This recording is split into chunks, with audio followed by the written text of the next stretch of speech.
Hey guys, welcome back to the channel. This is a test after repairs due to the way the computer was. This is William Kane. This is your 350 MAG ECM555. This is an ECM0501 family. He has multiple fault codes. A stirring sensor, lakes, temperature, power, 1 voltage low, 5 voltage, stream sensors, etc. Yeah, this computer needed a lot of work. Luckily for him, it was actually repairable. But pads burned, 5-volt regulator, diode shorted, capacitors blown. Just name it. I have right now everything connected and running. We got the 5-volt reference, which is 5-volt reference and sensor grounds. I'm checking in here. This is a substituted value for the IAC, which is now working as well.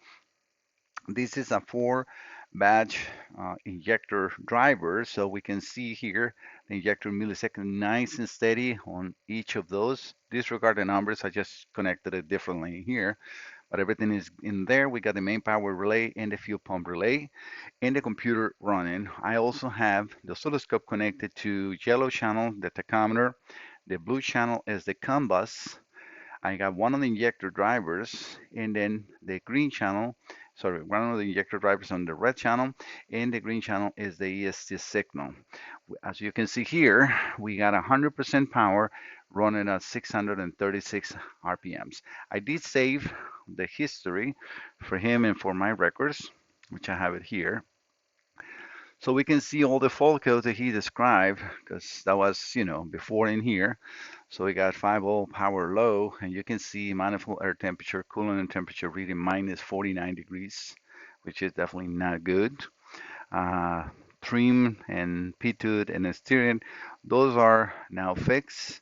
There are also will be shown on my signals because I left those unplugged just to check the logic on the computer and everything is working good. But as you see, the computer had 326.62 hours. And it has, again, all these full codes TPS1 range high, and that is an open circuit. Let me just see, available power 0, which is right in here. TPS percentage on 100%. That is definitely, all the problems that we have in the computer. I have the diagnostics manual where I was actually looking at the diagrams on connections for sensor power, which comes from pin on connector B. This is a 2-plug connector computer, as you see here, and then they have 24 pins each. So in connector B, 21 is the 5-volt reference and sensor ground in connector 20, pin 20. Obviously, when those get burned and damage the circuit, well then whatever sensors are plugged in there are not going to work. I definitely will recommend William to check the harness and the sensors before you plug this in. I will recommend you to check these 2 pins, specifically pin 20 and pin 21. Let me just make sure I'm saying that correct. Pin 1 and pin 21. Pin 1 as a ground and pin 21 as a 5-volt reference. So what you want to do is before you connect your computer, you're going to go over to this in here. You're going to use your multimeter with the computer disconnected. I would even just check with everything connected except for the computer and use your multimeter with continuity. So you're going to put one of the pins of the multimeter in here, touching in here, and then to ground and see if it bips. If it bips on pin 21, then we have a problem. Let me see if I can go up, or let me actually open another image. Give me just 1 second, which I have all that in here. So let me just, so you can see, because I have that all mapped out and I can show you. So again, pin B1 is the sensor ground, so that should be touching ground. And if you have continuity to ground, that means it's good. Pin 21, on the other hand, should not be connected to ground. If that is connected to ground, then we have a problem. And that's what I want you to do, because those are the main parts that were damaged on your computer, these 2 pins. Check pin 20. Pin 20 goes directly to the TPS sensor.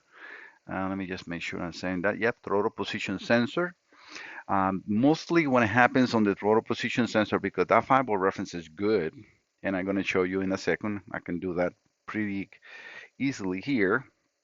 So let me actually do that test here with you so you can see exactly what kind of test that you need to run in the boat so you don't burn that computer already repaired and running with 100% of power. So I'm going to turn this off. All right, so we're going to turn this off. I'm going to turn this off and I'm going to turn power off. All right, so I'm going to connect one of my leads to ground. Yep. And I just tried. Give me 1 second, guys. Okay, I got everything ready. So again, one of my leads from my multimeter is going to ground, which in my, you know, simulator, I got the ground right there. So what I want you to do is, without the computer plugged in, because I don't want you to burn it again, you're gonna go to the pin 20, sorry, to pin 1, and you're gonna touch it. That should be continuity to ground. This is, let me just see, let me just make sure that I'm doing this right. Is it this one? This one. Okay, yeah, this is pin 1, sorry. So we got 1, and then this is pin 24. So 24, 23, 22, 21. This is one of the fiber reference, it's not continuity. And then pin 20, no continuity. Pin 1, you see pin 1 is showing continuity. I'm going to go to pin 21,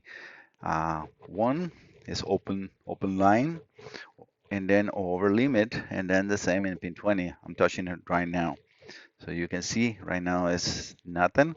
And if I go to pin 1, that is almost zero resistance. It's whatever the wiring resistance is doing now. So that continuity is shown in there. So that's what you need to do.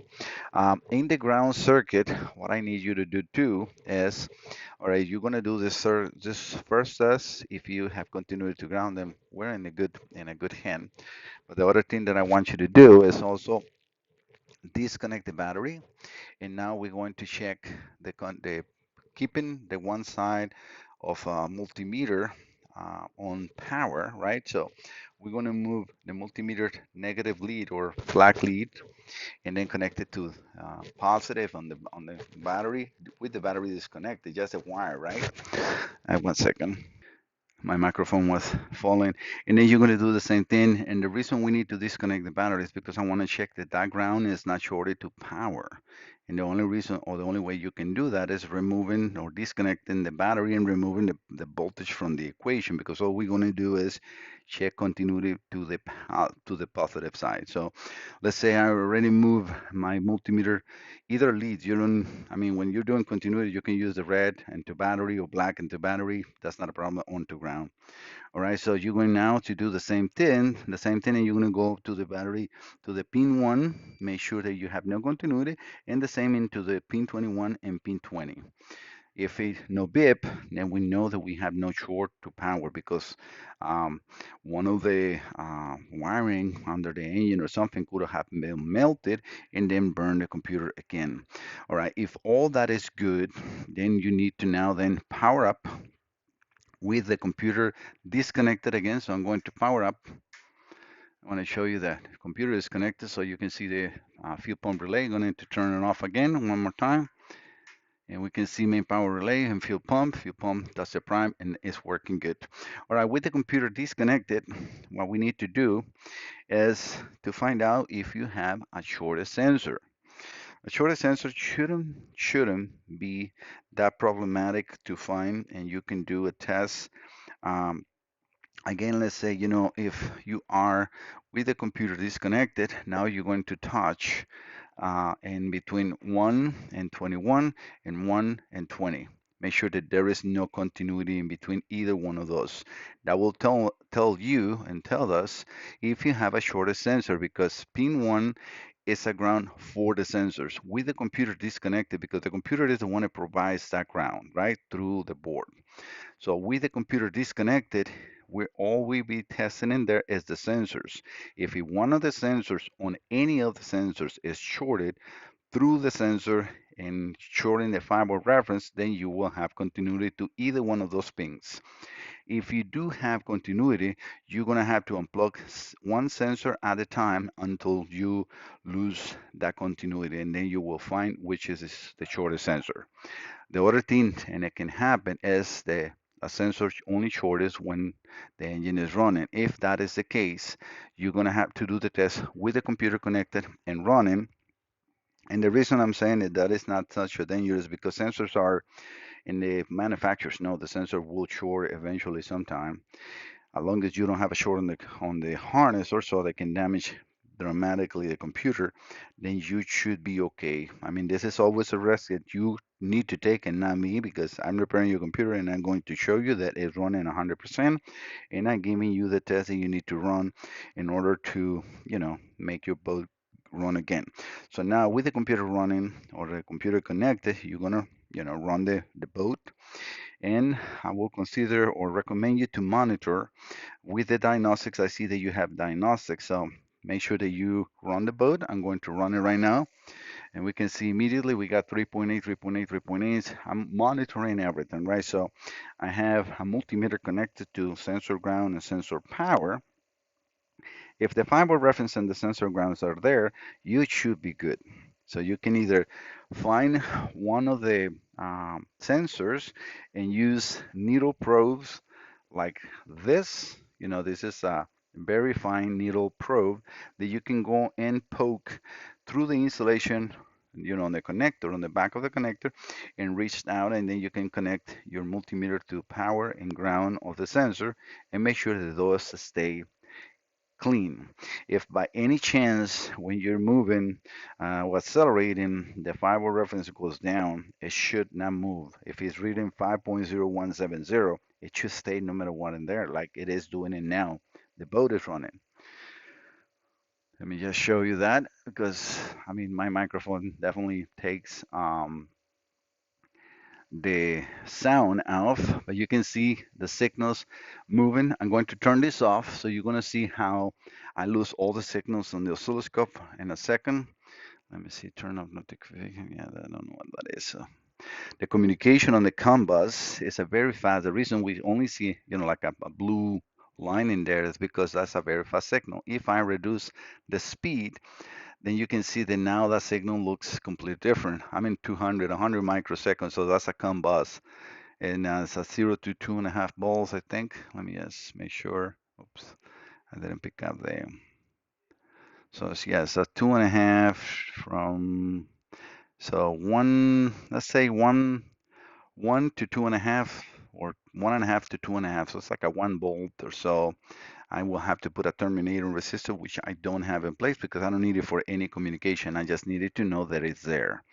All right, but when I'm actually doing a test for the computer, I want to be in, like, 5 or 10 milliseconds per division, like that I can see more on the screen. All right, right now, let me actually set up so we can see the engine RPM.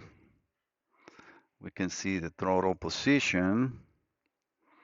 And I don't think this one shows well, it does show the 5 volts, which as you can see is reading 501, 501. So it's very good. So you can use your diagnostics if you want to see the sensor power, because it's telling you in there you got the trim voltage, which is the other 5 volt reference. So you can have those two. If you have the trim voltage and the 5 volts sensor power, then you're checking everything. So, all right, so I'm going to run the computer, and we immediately can see engine RPM and then the signals that I described before: injector, COM bus, the EST signal, and the RPM. So all that is present, and the computer is working 100%. We are no longer shorts. I repaired the board. I repaired the pads that were burning here, and I'm going to use cement board that I have in here.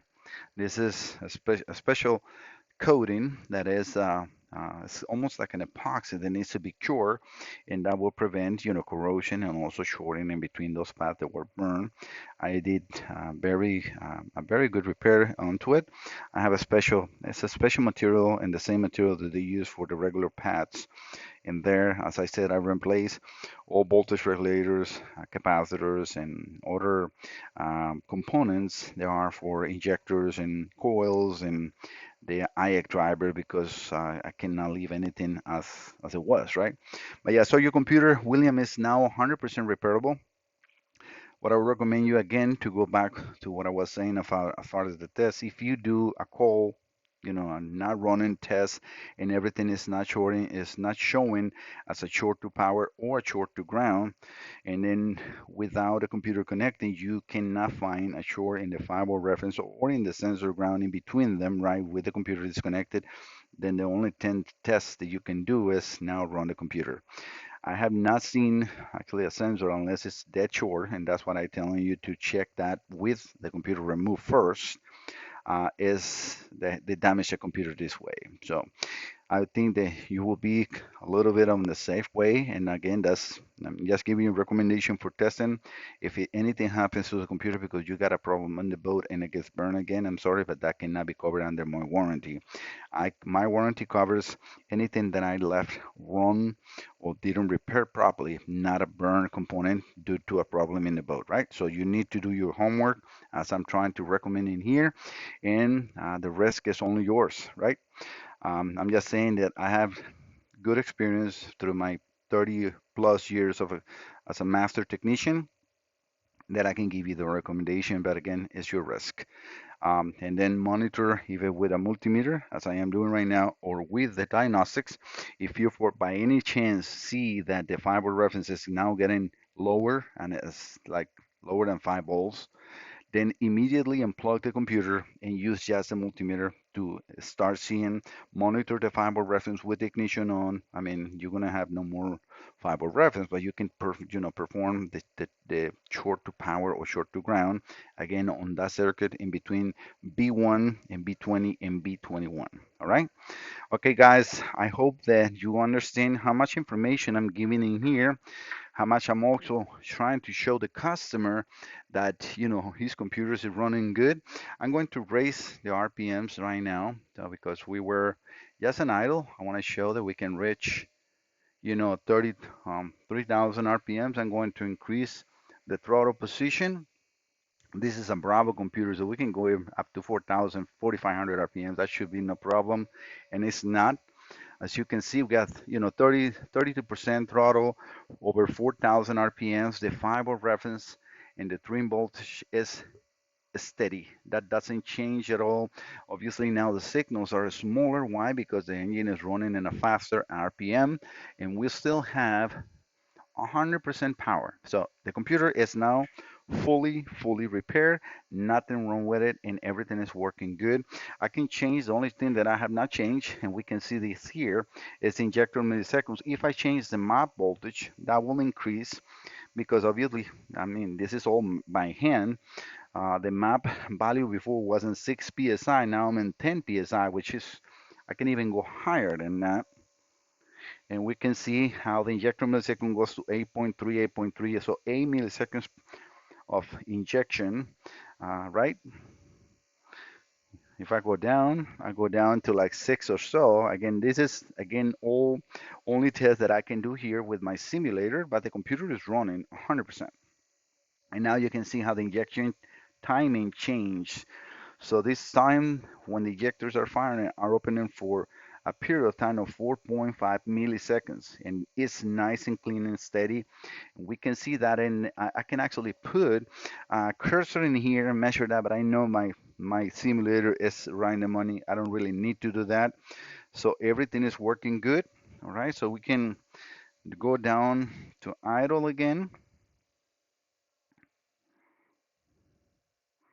I'm gonna go to like. All right, sorry, I got interrupted in there by a call, but yeah, what I'm saying, 700 RPMs. Let's bring the throttle position again to a normal idle range, 7% and or so. And now we can see that the signals went down to a normal range, and everything is good. IEC 5 volts, everything is sustained. All right, guys, William and all you that are watching the video, thank you so much for visiting the channel. Don't forget to subscribe. See you next time. Bye bye.